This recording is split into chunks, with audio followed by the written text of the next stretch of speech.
Good morning, y'all. Andrew Fitzpatrick of The Wise Life here. And I wanted to talk this morning about, or this afternoon rather, about continuity and cultural continuity and integrity of the human species and how we relate to other life forms and other life forms in this world. Now, a very good friend of mine recently asked me about I'm going to call it, for lack of better words, a directorship partner type role as somebody dealing with cultural continuity. Now, this is not the kind of question I had ever planned to be asked or had even really thought of. And when I quizzed a little bit around as to why, those reasons became really clear because I am self-identified as an Ashki Anishinaabe, and a long, long time ago, our people told of us. We were basically the future coming. We were the ones who would bring the old ways forward in a new paradigm, basically.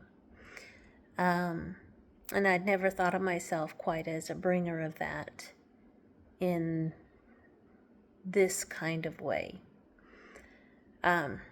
But considering the immensity of the role that I was being asked about, I have been thinking for the past 7+ days about this. And here's what comes up that I really want to share with my audience and with people. Sound is so important when we talk about cultural continuity.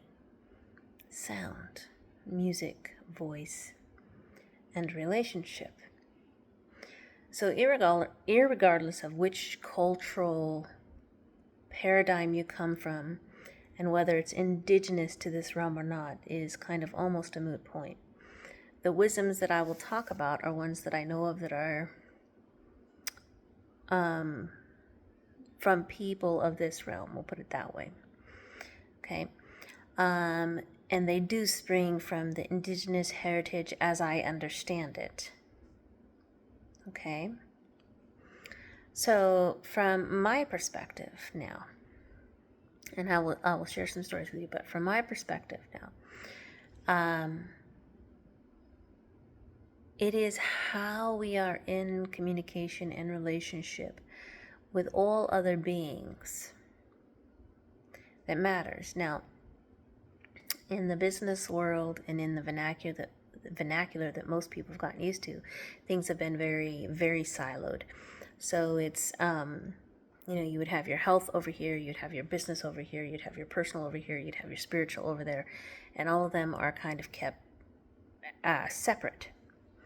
But from the indigenous perspective that I come from my understanding, is that nothing is truly separate, and it isn't this woo-woo spiritual idea thing that we have been taught, where all goes back to quote unquote the Godhead or the One, and we are all the One. I won't speak into that actually, really, but what I will speak into is this: that communication and relationship are much more than the words we speak. Much more. So I would say, in essence, listen to the sounds that you cannot hear. A long time ago, people on the West Coast, and that lived inland from the West Coast a little bit, those people did something that was very, very beautiful. Some of them still do. And many of these lifeways and cultural views were interrupted with, colonization and movements of people put onto reserves and reservations and so on. All that aside, what these people did was that they would gather at the right time and they would sing the salmon home. What does that mean? Well, every year salmon swim inland from the sea. They swim inland and up rivers and streams to spawn. And every year before that spawning time and near that spawning time, those people would come to the banks of the river and sing They would sing songs to the salmon. They were in relationship to the salmon. And they would sing the salmon home. And there was this belief and understanding that if they didn't sing, that perhaps the salmon couldn't find their way. So it was really considered very, very important that the people gather and that they sing the salmon home. In agricultural tribes in the Northwest, Midwest, and Southwest, several of those tribes, how they grew their crops, they would go and sing to the crops, talk to the crops. They were in relationship to the thing that they were culturing to grow. Now, there was this understanding that we in our human form couldn't exist without the sustenance of those beings, plant or otherwise. That our life did not continue without the growth and health of these other lives. So there was this relationship. Some people would call it reciprocity, but reciprocity actually, in my view, takes a little bit from it. It was a relationship that indigenous people held with what the Western world would call resources, because they understood deeply that those resources held life force, held awareness, were a being in and of themselves with a choice isn't the right word, a freedom, a beingness that deserved respect and honor. Just as being human, being an original human, we would offer respect to another human being, right? And in the old ways, respect, minwa dendamon, if you didn't hold respect for something or someone, you would lose it. You would lose that something, someone, being, whatever that thing was that you valued, if you didn't hold it in a state of respect, a state of holding for it, respect for its own life, for its own choice, for its own sovereign beingness, how it moved, respect for its life force, respectability to re-see and see and understand so deeply that you cannot misunderstand. Respect, minwa dendamon. When we operate with that kind of respect, we understand that that which we do not respect no longer lingers with us, no longer stays with us. We can see this today in the world and how we see agricultural practices being practiced. We can see this today in the world and how we use things like in general society, and how we use things like beef cattle, dairy cattle, and how those animals are treated. Now, I am not out to put anyone down, rather I'm pointing to that beings have come to be seen as a mere, here I say that, mere, M-E-R-E, mere resource. Not something sovereign and worthy of minwa dendamon in and of itself, simply for being, for existing, for being here, for the miracle of what it is to be alive in this place and time. So let me wrap this all up and tidy it up. In the old way, minwa dendamon, we would have operated, and some of us still do, would have operated with respect for those other beings, and awareness that they had a life force of their own. We would have respected that difference, and also understood its integral health and life ways, and how that related to our own health and life ways. We would have understood that in order for us to harvest from an herb, if we were to pull up the whole plant, we needed to first ask that plant, And then we needed to thank that plant for giving of itself so that we could sustain ourselves. Or perhaps we are harvesting from part of the plant, again, asking that plant's permission and harvesting only part of it and listening instinctually to what parts of that plant are to be harvested. Now, this isn't some woo-woo thing, which it got dealt with in many ways with anthropological studies and all sorts of things, study from the outside, right? Rather, from the emic inside perspective, you can feel, sense, know the sound, the vibration, the feeling of a being that isn't you, right? You can know that intimately and understand whether to harvest more, whether to not harvest at all. I call it listening with more than the ears, right? Listening with more than the ears, because everything has sound vibration, whether you hear it with the ears or feel it in your senses or just know it. It is one life force field communicating with another life force field, right? It's more than words. Now, in the world today, we've had a lot of advent and growth of technology. Now, I'm not going to demonize technology, but what I will say is that much of this technology has been wielded in ways that are unhealthy for Earth Realm, that are unhealthy for human beings, that are unhealthy for all that sustains human life.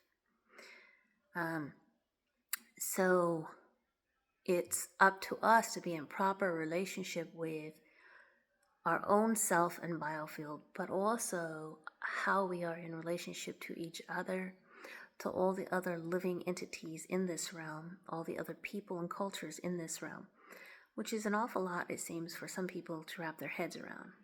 For someone like me, this is just the way you be in life, right? This is, you know, I'll bring it back to a question that somebody once asked me that I just love because I can get to the root of it relatively quickly for people, and it is this, that I was asked, Andrea, how do Native Americans pray? And I said, well, it depends on the tribe. Well, how do you pray as a Native American? And I sort of laughed, and I said, well, in the Christian worldview, you would go into church and you would say, you would learn your prayers and you would learn how to pray for something. In the indigenous perspective, from the way I operate, every thought, every breath, every action that I'm taking is an exercise and a practice of prayer, a prayer of thankfulness and gratitude for all that is mine, for all that I interact with, for the abundance that is mine. Nowhere in here do you hear me saying I'm thankful for or asking for, and asking for, not thankful, and asking for something. Because the moment we ask for something, we are acknowledging that it's no longer in existence, that it's not here. That's the best way to misuse the power that Creator gave us, that Gitche Manitou gave us. We are creators. We are co-creators that are in relationship with the rest of creation, right? And so to pray for something says something isn't there. And as a co-creator, we can create that nothingness, right? We can create that lack. So in the way that I understand it, and in the way that we used to be taught, as I understand it,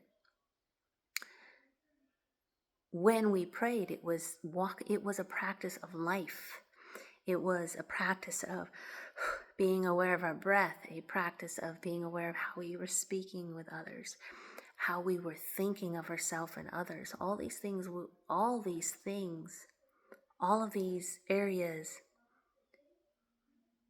were considered aspects that held power, aspects that built the whole entire, right? Nothing was quote unquote separate, but that being out there wasn't viewed in the odd sense that I see it discussed today. So being asked to consider a a cultural continuity type role had me thinking, well, what would I say that's different? Why would this person ask me? Why ask me, basically? Why ask me? And what I realized was because I am not swayed by extreme rights or lefts. I am not swayed by pretty ribbons and bows and financial money. And I'm also not swayed and controlled by what I call the fear prod or the fear program, where people don't speak or say the truth because they're frightened, right?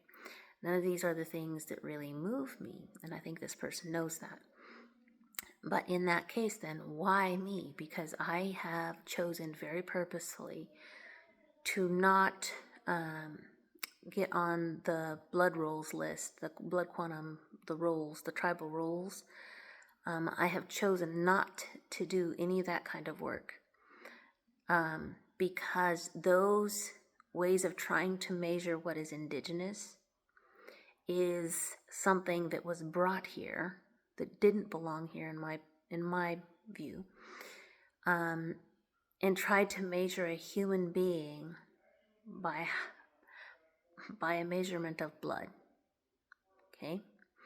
Now, sure, there's plenty of things you can learn from blood. I'm not saying that there isn't, but rather my indigeneity is not something that I allow the government in any form, government from any land, tell me. I'm sovereign. I'm a sovereign soul. Entities, whatever entities outside of myself, do not get to define this, that is me. That's sovereignty. Okay? I won't give up that sovereignty to go, oh, will you pay for some of my college? Or, oh, blah, blah, blah, right? And I'm also not going to be somebody who walks around and is inauthentic and tries to prove blah, blah, blah, blah. I know that I'm somewhere around 50-60% indigenous. I know that it comes from 3 tribes. I know which tribes. I know the teachings through my mother from that fractured diaspora. But I don't need to, I don't even know the right word, but some people walk around like, oh, it's like a badge of honor or whatever. No, I am who I am. And it is a privilege to be here. It's a privilege to be shooting this video. It's a privilege to be asked to consider this position. It's a privilege to be a mother, an artist, a mentor, a writer, all these different things I am and do, right, that are things that come through me or out of me, but not the entirety of my being, you see. So, back to this idea of sound and cultural continuity. When we're talking about cultural continuity, in order to maintain any form of genuine cultural continuity, we have to have a way of acknowledging, hearing, and seeing one another that truly honors what creation is. And that's locked into how we use sound. Okay, how we use sound. If you go outside in the dead of winter and you're somewhere where it snows, and there's not a big wind, it's just snowing, and you listen, you're quiet, you can hear the sound of the snow falling. Now, I'm not talking the loud, styrofoam type of snow or the heavy rain snow. I'm just talking little light snowfall. You can hear it. If you are trying to put your body in harmony, and you put your bare feet on the ground and you go walk outside in nature, even better if you can get in a forest somewhere, right? Everything in your biofield that you don't think of in a conscious way is communicating with the biofields of everything in that forest. And that forest being authentic, not learning social niceties, being in their real, genuine, original, instinctual space, will respond to your biofield by either repelling or trying to help you balance and reach a place of harmony. And none of the entities that are generating these biofields in these sounds you can't hear, some you can hear, all of these sound waves, all the things that come in to help you feel whole from all of these different entities in the forest. They're not asking you to pay them money. They don't want or need to be, quote, genetically modified, etc. They want the same thing most humans do. Respect. Kindness, care, love. These are universal languages. Respect and love. Universal. Zagiruin, love. When you walk in love, nature feels it. When you walk in respect, anywhere in nature, it feels it. And it feels when you don't. It knows it. It knows it before you can even say a word about it. This is what I mean by cultural continuity has to include relationship to sound and how we communicate with sound. Because everything is made up of sound.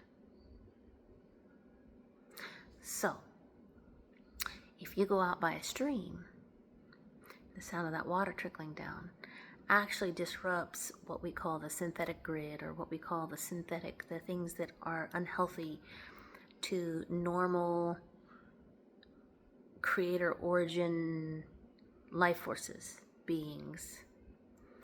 That water trickling down and falling in the way that it does, in the rhythm that it does, exactly as it does over the rocks, in a way that you can't quite measure.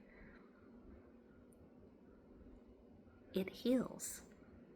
That sound heals not just your mind and mental awareness, but your body, your biofield. It regenerates it.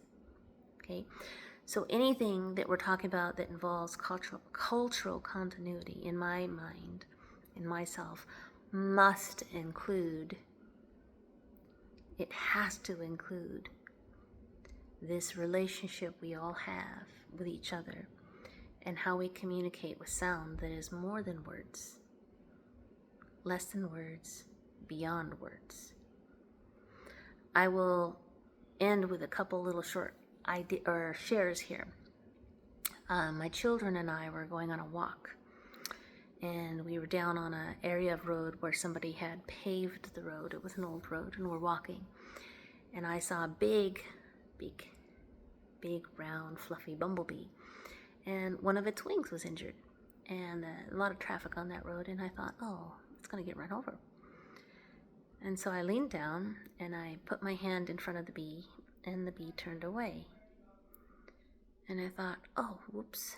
And so I moved myself over a step, and I leaned down, and I put love in my hand, appreciation, joy in my hand. I literally put that feeling in what I was extending to the bee, along with I imagined picking up the bee, bringing it over to the side of the road, and letting it crawl off on a leaf.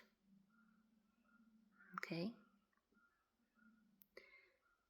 I imagined it and sent that to the bee, and held on to that feeling of appreciation, respect, Zagirwin, love, right? Second attempt, bumblebee climbs right up into my palm and stays, doesn't keep crawling, rests right there in the middle of my palm. So I pick up this little bee, there's just joy in me, and I bring it across. I take it, I let it off. I basically gave it a ride. And my children are like, Mom, how'd you do that? So I told them, I just put love in my hand. What do you mean, Mom? So I tried to explain and break it down for them. Notice it wasn't words. It was sound that we don't hear with the ears. It's felt. Right? This is how we communicate all the time, both purposefully and non-purposefully, how people commune with one another, with other beings, all other beings that are here, right, in creation, in existence. And until we acknowledge that sound, that communication, that minwa dendamo, and respect and reverence for other beings, we won't have cultural continuity. Cultural continuity comes from Zagirwin and Minwa Dendamon, right? And holding those in a space of joyful reverence. So this is Andrea Fitzpatrick of The Wise Life, wanting to share this video with you all today, and literally just because I think it's valuable. Take it or leave it. If you find it of value, please pay it forward, subscribe to the channel, support that. I also maintain an email list, so you can find me over on LinkedIn and or Google my website and find me on there and get hooked up with my newsletter. And appreciate you for spending the almost 26 minutes with me. Have a great day, folks.